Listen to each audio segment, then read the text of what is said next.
Assalamualaikum warahmatullahi wabarakatuh. Okay, in this video, I will give you my summary about five video that I have watched. First is from BBC News, second is British Council, and the third is Bedtime Story, and number 4 is TED. Okay, let's begin. Okay, the first is from BBC News. The title is UK secures 5 million doses of new coronavirus vaccine. The United Kingdom has secured a deal for an initial delivery of $5 million of a brand new vaccine developed by the US biotech from Moderna. The vaccine could be delivered from spring 2021 if it's approved by the refrigerator. The Health Secretary for England, Matt Hancock, warned that the safety data was limited and the firm's production facilities were not yet fully developed. Moderna says the trial so far shows the vaccine is always 95% effective. It's been tested on a range of people and it can be stored at normal refrigerator temperatures, making it much easier to distribute than the Pfizer vaccine announced recently. We can start at some point, maybe around summertime next year, to start planning for a post-pandemic future new Moderna. We've got enough doses coming by late spring to immunize about 2.5 million people in the UK. Visa enough doses for 20 million people. Most of those will start coming early next year, and then the Oxford AstraZeneca vaccine. We will have enough doses next year to immunize 2 million people in the UK, but we have to consider the word this is a global pandemic, but given the devastation to lives and livelihoods from this pandemic, it's heartening to be able to report more good news. Okay. The second is from British Council. The title is English for Emails, Formal and Informal Language. Before you begin writing your emails, consider whether you know the reader or not. When you don't know the reader well or you want to be polite, it's best to be formal. For example is business email, job application, and emails to big companies.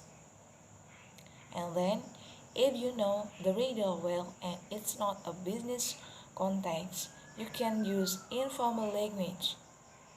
You would probably be informal if you are sending a birthday message for a friend, for example.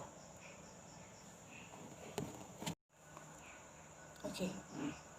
Number 3 is from Bedtime Stories. The title is Death in Gordy Spring.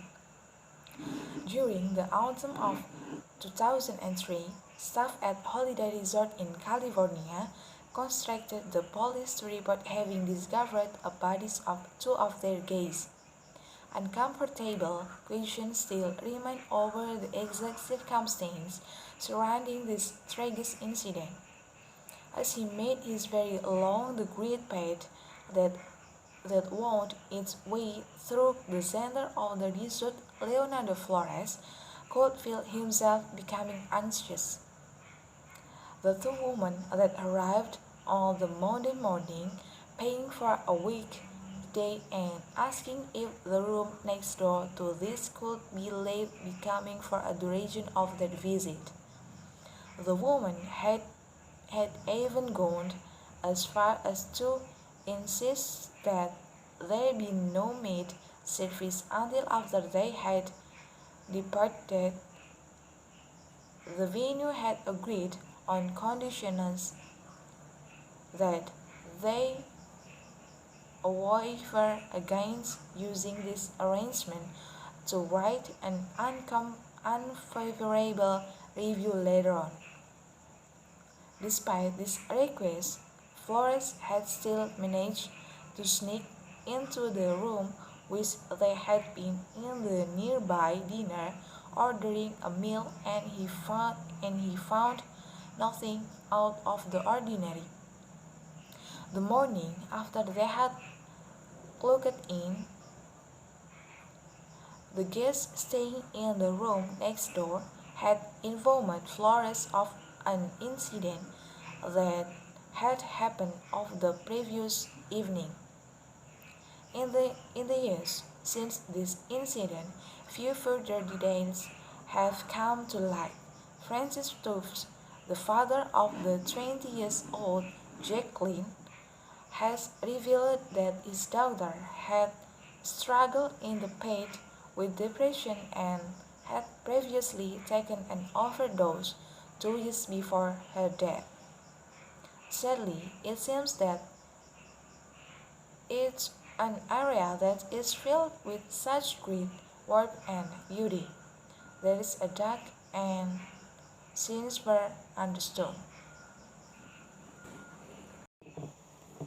Number 4 is from TED.